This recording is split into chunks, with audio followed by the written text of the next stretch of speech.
কিস্তি কিস্তি কিস্তি 15,000 14,000 কে কোনটা নিতে যাচ্ছেন? ওকে দেখেন এটা 15,000 টাকা হলে ক্যাশ টাকা নিতে পারবে, ক্যাশ টাকাতে। আর এটা 14,000 টাকাতে ক্যাশ টাকাতে। টাকা না থাকলে? টাকা না থাকলে ভাই কিস্তি, কিস্তির মাধ্যমে নেওয়া যাবে। 30% ডাউন পেমেন্টে ভাই। কি মডেল কি ভাই? এটা মডেল হচ্ছে গিয়া Next-G N27। N27 এটা মডেল হচ্ছে Next-G N75।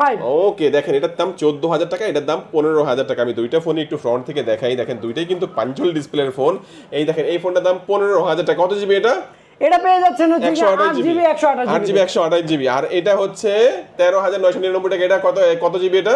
এটা পেয়ে যাচ্ছেন 8GB 128GB। 8GB 128GB দোনোটাই। এটা হচ্ছে 14,000 টাকা, এটা হচ্ছে 15,000 টাকা। 30% কে কোনটা নিতে যাচ্ছেন ভাই? 30% ডাউন পেমেন্ট করে কিস্তির মাধ্যমে নিতে। এই ফোন কিনলে কি অফার দিবেন? এই ফোন কিনলে পেয়ে যাচ্ছেন হচ্ছে কি একটি ওয়াচ বা হচ্ছে কি একটি ফ্লাক্স, এবং হচ্ছে কি সাথে কিন্তু পেয়ে যাচ্ছেন হচ্ছে কি একটি ওয়ালেট, একটি বাস বা হচ্ছে কি একটি নিক ব্যাগ। একটা ব্যাগ দিবেন না ভাই সাথে? একটা ব্যাগ তো থাকবেই সাথে, এবং হচ্ছে কি কিস্তিতে কি দিবেন? স্পিকার। এটা তো ক্যাশ টাকায়। কিস্তিতে নিলে কি দিবেন? কিস্তিতে নিলে পেয়ে যাচ্ছে একটি টি-শার্ট, মোবাইল কভার এবং হেডফোন পেয়ে যাচ্ছে। ওকে তাদের লোকেশনটা আমি বলে দেবো। ঢাকা মিরপুর 1 নম্বর বাস স্ট্যান্ডের একেবারে পাশে ক্যাপিটাল টাওয়ারের নিচতলায় এসে 31 নম্বর শপ মোবাইল প্লাস Next-Gর অফিসিয়াল ব্রাঞ্চ শপ। আর কিস্তির মাধ্যমে নিতে কি কি ডকুমেন্ট লাগবে? নিজের এনআইডি কার্ড, গ্রান্টারের এনআইডি কার্ড, বিকাশ লেনদেন থাকলে বিকাশের সিমটা নিয়ে আসবেন।